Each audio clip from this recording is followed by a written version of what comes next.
तो आगु तो बहुत सारा पूजा आसूची आउ दशहरा भी आसीगलानी तो घरे घरे किछि न किछि मिठा भी बना जाए आउ ता सहित पिठा भी। तो आज आपण मन सहित सेमती गोटे रेसिपी शेयर करी जार ना हूँ गुजिया बा करंजी पिठा। ऊपर क्रिस्पी थाए आ पूरे भर्ती होगी भितर थाए बहुत टेस्ट लगे खाइबा जोटा आपण मैंने स्टोर करके बहुत दिन रखी भी पारी आ बहुत बढ़िया लगे पिठा खाइबा। नमस्कार दर्शक बंधु मु मिता मो लक्ष्मी हांडी शाला चैनल को आपण मैंने बहुत बहुत स्वागत। आज आपण मन सहित शेयर करी गुजिया बा करंजी पिठा रेसिपी जोटा खाइबा बहुत बढ़िया लगे बहुत टेस्ट लगे। तो पूरा पूरी मार्केट बड़ी आज आम घरे बन नवा गुजिया बा करंजी पिठा बेसी भी किसी एथरे जिनस दरकार हुए नहीं बहुत कम समय कम जिनस हो जाए। तो आज आम बन नवा गुजिया बा करंजी पिठा। तो आशा करुँची आज रेसिपी आपण मन निश्चिंत भल लगे। तो चलते देखी नवा आज रेसिपी।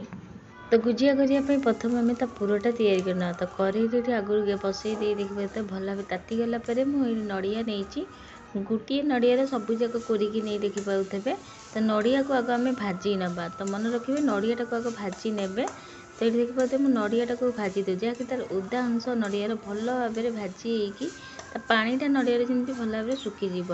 तो ये आप देखिपे मुझे नड़ियाटा को भाजी दूसरी एक सक कर लगातार नड़ियाटा को भाजी नवा।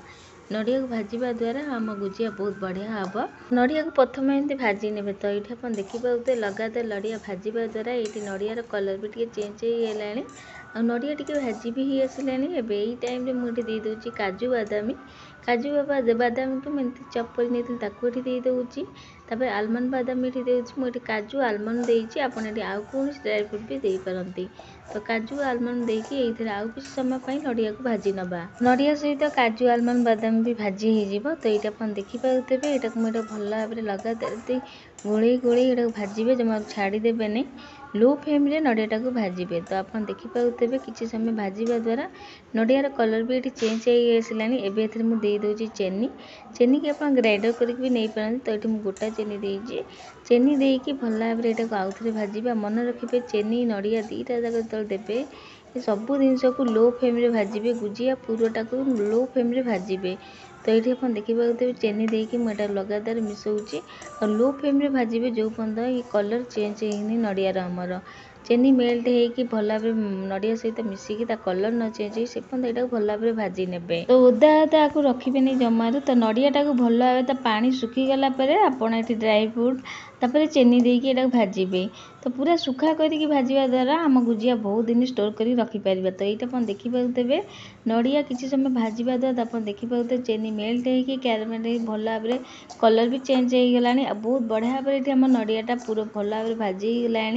ड्राई फ्रूट सहित चेनी भी भल भाव मिसी जाइए पूरा झुरा झुरा हो देखिपे। तो यही टाइम मुझे दे गुजराती गुंड हाफ चमच गुजराती गुंड देकी मुझे दे दूसरी खुआ खुआ निश्चिंत देवे गुजिया निश्चिंत खुआ दि जाए बहुत टेस्ट लगे। तो ये आप देखिपे खुआ दे चेनी मुझे 5 बड़ चामच देती यदि अधिका आप मीठा देवे ताले गुजिया जो आम पकईवा तेल रे फिटी जापे से कम मीठा देवे। तो ये आप देखिपे खुआ देकी भल भाव मिसई नौ यहाँ घर तैयारी खुआ। तो खुआ देकी भल भाव मिसईकी तो खुआ देकी भल भाव मिसई दे देखिपे कथा भी खुआ गुरा गोटा गोटा अच्छी एवं आम आपको गैस रू काढ़ीदबा आ ठंडा हवा को टिके नाक दबा ठंडा है हाथ में देखिए मकची नौ खुआ टी गोटा गोटा थाए तो भल भाव हाथ में मिसेवा द्वारा भल भाव नड़िया सहित खुआ भी मिसीज। तो ये मुझे घर तैयारी खुआ नहीं आप मार्केट जो खुआ मिले ताकू भी नहीं पारती। तो ये आप देखिपे खुआ गुरा भल भाव नड़िया सहित मिसई दूसरी निश्चिंत देवे खुआ बहुत टेस्ट लगे गुजिया। तो आप चाहिए खाली नड़िया भी करपारती। तो यहाँ पूरा पूरी ऑप्शनल अच्छे आप स्किप भी करपारती सब पूरा को देखिपे हाथ में मुझे मकची नौ जहाँकि खुआ भी भल भाव नड़िया सहित मिसीज। तो यहाँ रेडी हो सारी एवं आपको साइड करवा। तो गुजिया करने आम डो बन नवा से गोटे थाली ये नहीं जाइए देखिपे से दे दूसरी 1.5 कप मैदा। तो ये कप रे मापिकी 1.5 कप मैदा नहीं देखिए 2 चमच घी दूसरी घी देती आप रिफाइन तेल भी दे पारती। घी दबा द्वारा आम गुजिया बहुत टेस्ट लगे यदि आप चाहिए मैंने रिफाइन ऑयल भी दे पारती। तो देखिए घी देकी गोटे चिमटा लुण भी ये देती सब जिनस को हाथ में भल भाव मकचिबा भल भाव एराक केमती घी आ मैदा को मिसेइबा जमी गोटे मुठा आकार है जाए एरा भल भाव घी को मैदा सहित मिसेदबा। तो ये आप देखिपे भल भाव मिसई सारी आप देखिपे हाथ में धरले गोटे मुठा हो जाऊँगी तो एबे एटा हम बहुत बढ़िया भाव हो सारी खास्ता। तो एबे एतर अल्प अल्प पानी देकी चकड़िए, बेसी पानी एकाले देबेनी, अल्प पानी देकी चकड़िबे। तो ये आप देखिपे मु अल्प पानी देकी भल भाव मिसौची। एकाले सब पानी देबेनी, अल्प पानी देकी आग चकड़िया चेष्टा करिए। एकाले देवा द्वारा पानी जमार भल हेनी आम गुजिया। तो मन रखिए अल्प पानी देकी चकड़िया चेष्टा करेंगे। तो आप देखिपे मुझे आउ टे पानी दे देइची। तो एतिक मैदा को चकड़िया को हाफ कप पानी लगी, तो अधिका पानी जमार देबे नहीं। तो चेष्टा करेंगे कम पानी रे एटा भल भाव मिसाइबा। तो आप देखिपे मुझे पानी दे भल चकड़ी सारे आ गोटे डो आकार होगलानी। एबे हाथ में यहाँ भल भाव मकजिबे। गुजियार मेन जिनस हूँ मैदा को जिते भल भाव आप खास्ता करके चकड़ी पारे। तो ये आप देखिपे मुझे भल भाव आउ थे चकड़ी नौची। भल भाव जिते बढ़िया भाव चकड़ी मैदा आम गुजिया से भल हम। तो ये आप देखिपे मुझे चकड़ी सारे बहुत बढ़िया भाव मुझे भल भाव दली भी सारे। आईटे आम डोटा रेडी हो सारी। एबे आपको घोरेकी 5-10 मिनट जाए छाड़ीदे टिके नाकू मैदा टिके नाकू सेट हाँपाई। 5-10 मिनट पर आपको काढ़ी देखा आगठू मैदा आउ टे नरम हो जाइए। एबे हाथ में आउ टे भल भाव दली नवा। भल भाव आउ टे दली नहीं सारापर गुड़ा काटी नवा। तो सब गुड़ा काटी देखिए मुझे काटी नौची। तो आपड़ जदि चाहिए ये छोट छोट पूरी भाया गुड़ा भी काटी पारती, कि मुझे बड़ साइज गुड़ाटी काटी नौची। तो सबूक गुड़ाटी देखिए मुझे काटी सारी। हाथ में गोल गोल करके रखी नवा। गोटे गुड़ा नहीं कि आम ए बाहर कर नवा पूरी। जमती मुझे कहली आप छोट गुड़ा काटिकी पूरी भाया बेली पारती। एका बेलके मुझे गोटे बड़ गुड़ू एकाले 3टा खंडे पूरी ए बाहर करदबा। तो गोटे गुड़ा नहीं कि मुझे पूरी भाया बेली देवी। एका बेलके 3टा खंडे पूरी बाहर जीव। तो ये छोट गुड़ा एमती काटिकी आप पूरी बेली पारती। यहीपरी गुड़ा काटिकी भी छोट छोट बेली पारती। तो ये गोटे गुड़ा नहीं सारी। आउ सब गुड़ा को घोरेकी रखिए जमी खोला करेंगे जमी सुखी जापे से घोरेकी रखिए। तो गोटे गुड़ा ये देखिए मुझे बेली नौची। तो मैदा जिते बढ़िया भाव चकड़े आपको ये मैदा कि तेल भी दरकार पड़े। तो ये बेली सारापर देखिए टिफिन मुह कि एमती कटोरी थी से सैज ये देखिए पूरी काटी ने। तो ये देखिए गोटे थर 2टा पूरी ये बाहरी गला। जमती मुझे कहली आप एमती करेंगे कि छोट छोट गुड़ा काटिकी पूरी बेली। तो छोट गुड़ा करके भी पूरीटा बेली पारती। तो सबू जगह यहीपरी बेलिकी रेडी कर नवा।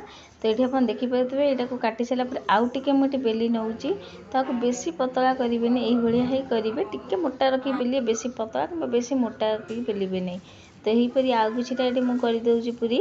तो आप देखिपे ये टिफिन मुझे आप कटोरी कि ग्लास भी नहीं पारती।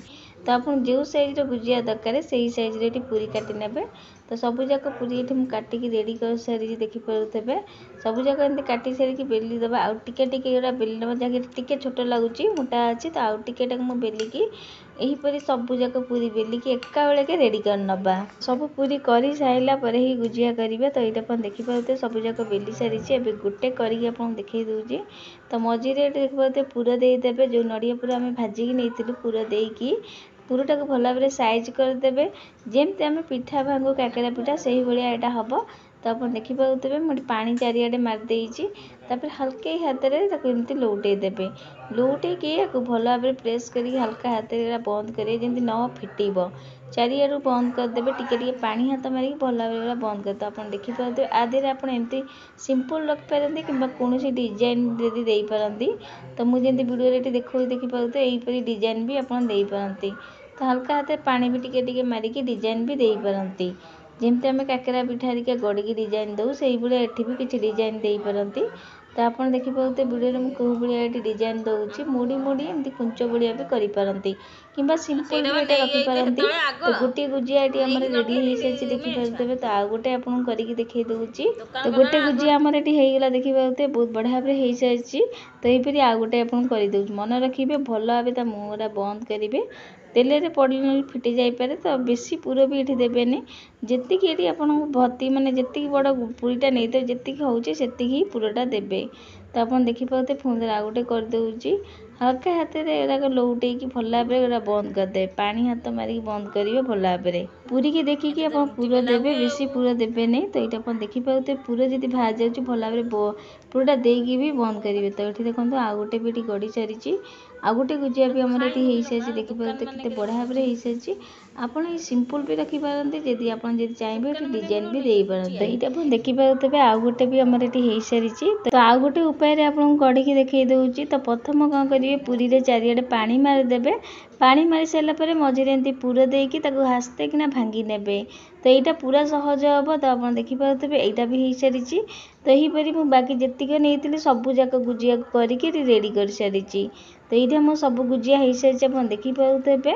ତ ବହୁତ ବଢ଼ିଆ ଭାବରେ ସବୁ ଗୁଜିଆ ହେଇଛି, ଆପଣ ଦେଖନ୍ତୁ କେତେ ବଢ଼ିଆ ହେଇଛି ଗୁଜିଆ ଗୁଡ଼ାକ। ଏବେ ଆକୁ ଆମେ ଛାଣିବା ଚାଲନ୍ତୁ। ତ ଆଗରୁ ମୁଁ ତେଲ କରେଇ ଏଠି ବସେଇ ଦେଇଛି ଗରମ ହେବାକୁ। ତେଲ ଏଠି ଗରମ ହେଇଛି କି ନାହିଁ ଟିକେ ପକେଇକି ଦେଖିବା, ଚେକ୍ କରିବା। ତ ଏଇଟା ଆପଣ ଦେଖନ୍ତୁ ତେଲ କେତେ ବଢ଼ିଆ ଭାବରେ ଗରମ ହେଇସାରିଛି। ତେଲ ଭଲ ଭାବରେ ଗରମ ହେଲେ ହିଁ ସବୁ ଗୁଜିଆ ଦେବେ। ତେଲ ଗରମ ହେଇସାରିଲା ପରେ ଦେଖିପାରୁଥିବେ ମୁଁ ଗ୍ୟାସ୍ ଫ୍ଲେମ୍ଟାକୁ କମ୍ କରିଦେଇଛି। ମନେ ରଖିବେ ତେଲ ଗରମ ହେଲା ପରେ ଗ୍ୟାସ୍ ଫ୍ଲେମ୍ଟାକୁ ପୁରା କମ୍ କରିଦେବେ। ତାପରେ ଏଠି ଦେଖିପାରୁଥିବେ ଗୁଜିଆ ଏଠି ମୁଁ ଦୁଇଟା ଦେଇଛି। ପ୍ରଥମ ଦୁଇଟା ଗୁଜିଆ ଏଠି ଦେଖିପାରୁଥିବେ। ଦେଇ ସାରିଲା ପରେ କିଛି ସମୟ ରହିବେ, ତାପରେ ଲଉଟେଇବେ। ତ ଏଠି ପୁଣି ଆଉ ଗୋଟେ ଏଠି ଦେଇଛି। ତ କରେଇରେ ଯେତିକି ଜାଗା ହେଉଛି ସେତିକି ହିଁ ପିଠାଟା ଦେବେ, ଅଧିକା ପିଠା ଦେବେନି। ତ ଏଇଟା ଆପଣ ଦେଖିପାରୁଥିବେ ମୁଁ ଏପଟ ସେପଟ କରି ଲଉଟେଇ ଦେଉଛି। ପିଠା ଗୁଡ଼ାକ ଏପଟ ସେପଟ କରି ଲଉଟେଇବେ ଯେଉଁ ପର୍ଯ୍ୟନ୍ତ ପିଠାର କଲର୍ ଚେଞ୍ଜ ହେଇନି। ତ ସବୁ ପିଠାକୁ ଦେଖିପାରୁଥିବେ ମୁଁ ଏପଟ ସେପଟ କରି ଲୋ ଫ୍ଲେମ୍ରେ ଛାଣି ନେବା ପିଠା ଗୁଡ଼ାକ। ତ ଆପଣ ଦେଖିପାରୁଥିବେ ମୁଁ ଲୋ ଫ୍ଲେମ୍ରେ ଏପଟ ସେପଟ କରିକି ଛାଣୁଛି। ତାକୁ ଜମାରୁ ଛାଡ଼ିବେନି, ଏପଟ ସେପଟ କରିକି ପିଠାକୁ ଲଗାତାର ଲଉଟଉଥିବେ। ତ ଆପଣ ଦେଖିପାରୁଥିବେ ପିଠାରେ କେତେ ବଢ଼ିଆ ଭାବରେ କଲର୍ ଚେଞ୍ଜ ହେଇଗଲାଣି। ଆଉ ଏଇଠି ଆମର ବହୁତ ବଢ଼ିଆ ଭାବରେ ପିଠା ହେଇଗଲାଣି। ଆପଣ ଦେଖିକି ଜାଣିପାରୁଥିବେ ପିଠା କେତେ କ୍ରିସ୍ପି ହେଇଥିବ। ତ ଏବେ ଆକୁ ତେଲରୁ କାଢ଼ିକି ଗୋଟେ ପ୍ଲେଟ୍କୁ ରଖିଦେବା। ଆପଣ ପିଠାକୁ ଦେଖିକି ଜାଣିପାରୁଥିବେ କେତେ ବଢ଼ିଆ ଭାବରେ ଫୁଲିଛି। ତ ଆଉ କିଛିଟା ପିଠା ଏଠି ଦେଇଦେବୁ ତେଲରେ, ଦେଖିପାରୁଥିବେ। ତ ମନେ ରଖିବେ ହାଇ ଫ୍ଲେମ୍ରେ ପିଠାକୁ ଜମାରୁ ଛାଣିବେନି, ଲୋ ଫ୍ଲେମ୍ କରିକି ଟିକେ ଛାଣିବେ। ତେଲ ଗରମ ହେଲା ପରେ ଗ୍ୟାସ୍ ଫ୍ଲେମ୍ ଟିକେ କମ୍ କରିକି ଏଟାକୁ ଏପଟ ସେପଟ କରି ପିଠାର ଲଉଟେଇ ଛାଣିବେ। ତ ଆପଣ ଦେଖିପାରୁଥିବେ ପିଠା କେତେ ବଢ଼ିଆ ଭାବରେ ଫୁଲୁଛି ଆଉ କେତେ ବଢ଼ିଆ ହେଉଛି ଦେଖିପାରୁଥିବେ। ଜମାରୁ ଫିଟୁନି, ଆପଣ ଦେଖିପାରୁଥିବେ ବହୁତ ବଢ଼ିଆ ହୁଏ ପିଠାଗୁରା, ଖାଇବାକୁ ବହୁତ ଟେଷ୍ଟ ଲାଗେ। ତ ପିଠାକୁ ଏପଟ ସେପଟ କରିକି ଏଟାକୁ ଲଉଟେଇ ଛାଣିବେ, କାହିଁକିନା ଆମେ କଞ୍ଚା ମଇଦାରେ ଏଇଟା କରିଛୁ, ସେଥିପାଇଁ ଲଉଟେଇ ଏରାକ ଛାଣି ନେବେ। ତ ଆପଣ ଗୋଟେ ଦେଖାଉଛି, ଦେଖନ୍ତୁ କେତେ ବଢ଼ିଆ ଭାବରେ କଲର୍ ବି ଚେଞ୍ଜ ହେଇଯାଇଛି। ଆଉ ଆପଣ ଦେଖିକି ଜାଣିପାରୁଥିବେ ପିଠା କେତେ ବଢ଼ିଆ ଭାବରେ ଫୁଲିଛି। ଦେଖନ୍ତୁ କେତେ ବଢ଼ିଆ ହେଇଛି, ପାଖକୁ ପୁରା ନେଇକି ଦେଖାଉଛି କେତେ ବଢ଼ିଆ ଭାବରେ ପିଠାଟା ହେଇଛି। ଏବେ ଏଇ ପିଠାଟା ବି ହେଇସାରିଛି। ଏବେ ଆକୁ ବି କାଢ଼ିଦେବା, ଭଲ ଭାବରେ ତେଲରୁ ଲିଗାଡ଼ିକି ଗୋଟେ ପ୍ଲେଟ୍ରେ ରଖିନେବା। ତ ଏହିପରି ବାକି ଯେତିକି ପିଠା ଅଛି ସବୁ ଯାକ ଛାଣିକି ରେଡ଼ି କରିନେବା। ତ ଦର୍ଶକ ବନ୍ଧୁ, ଆଜିର এই ଗୁଜିଆ ପିଠା ରେସିପି ଯଦି ଆପଣମାନଙ୍କୁ ଭଲ ଲାଗିବ ତାହେଲେ ଭିଡ଼ିଓ ଗୋଟେ ଲାଇକ୍ ଆଉ କମେଣ୍ଟ ସେୟାର କରିବାକୁ ଜମାରୁ ଭୁଲିବେ ନାହିଁ। ଚ୍ୟାନେଲରେ ଯଦି ନୂଆ କରି ଅଛନ୍ତି ତ ପ୍ଲିଜ୍ ସବସ୍କ୍ରାଇବ୍ କରିଦେବେ ଆଉ ପାଖରେ ଥିବା ଛୋଟ ବେଲ୍ ଆଇକନ୍ ବି ପ୍ରେସ୍ କରିଦେବେ, ଯାହାଦ୍ୱାରା ପଠାଉଥିବା ନୂଆ ନୂଆ ଭିଡ଼ିଓ ନୋଟିଫିକେସନ୍ ପାଇଯିବେ।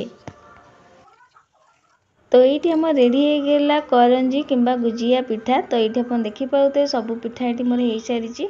ଆଉ ଗୋଟେ ପିଠା ଏଇଠି ଆପଣଙ୍କୁ ଭାଙ୍ଗିକି ଦେଖେଇବି, ଆବାଜରୁ ଆପଣ ଜାଣିପାରିବେ।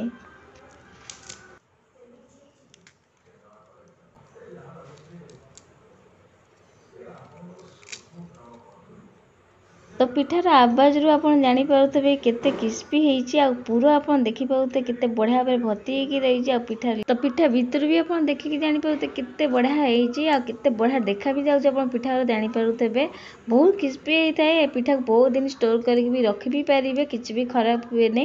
କାହିଁକିନା ଆମେ କିଛି ବି ଏଥିରେ ଓଦା ଜିନିଷ ଦେଇନୁ, ଆମେ ପୁରା ଭାଜିକି ନେଇଛୁ। ଆଉ ଏଥିରେ ଖୁଆ ଡ୍ରାଇ ଫ୍ରୁଟ୍ ପଡ଼ିଛି, ବହୁତ ଟେଷ୍ଟ ଲାଗେ ଖାଇବାକୁ। ତ ଏଥିରେ ମୁଁ ଡ୍ରାଇ ଫ୍ରୁଟ୍ ସହିତ ଖାଲି ଆଲମଣ୍ଡ, ବାଦାମୀ ଆଉ କାଜୁ ଦେଇଥିଲି। ଆପଣ ଏଠି ଖିସମିସ୍ ବି ଦେଇପାରନ୍ତି। ତ ପୁରରେ ଆପଣ କୌଣସି ଡ୍ରାଇ ଫ୍ରୁଟ୍ ବି ଦେଇପାରନ୍ତି। ବହୁତ ଟେଷ୍ଟ ଲାଗେ ପିଠା ଗୁଡ଼ାକ, ଆଉ ବହୁତ ଦିନ ଷ୍ଟୋର୍ କରିକି ବି ରଖିପାରିବେ, ବହୁତ ବଢ଼ିଆ ଲାଗେ। ତ ଆଗକୁ ଆସୁଛି ଦଶହରା, ତ ଘରେ ନିଶ୍ଚିନ୍ତ ବନାନ୍ତୁ ଏଇ ଗୁଜିଆ କିମ୍ବା କରଞ୍ଜି ପିଠାଟାକୁ ଘରେ। ଆଉ ଆପଣମାନଙ୍କର ଏଇ ଗୁଜିଆ କରଞ୍ଜି ପିଠା କେମିତି ହେଲା ମୋତେ କମେଣ୍ଟ କରିବାକୁ ଜମାରୁ ଭୁଲିବେନି। ଆଶା କରୁଛି ଆଜିର ରେସିପି ଆପଣମାନଙ୍କୁ ନିଶ୍ଚିନ୍ତ ଭଲ ଲାଗିଥିବ। ଆଉ ଯଦି ଭଲ ଲାଗିଥିବ ଭିଡ଼ିଓ ବହୁତ ମାତ୍ରାରେ ସେୟାର କରିବେ। ତ ଆଜି ପାଇଁକା ରହୁଛି ଜୟ ଜଗନ୍ନାଥ। ପୁଣି ଆସିବି ଏମିତି ଗୋଟେ ନୂଆ ରେସିପି ନେଇକି। ଧନ୍ୟବାଦ।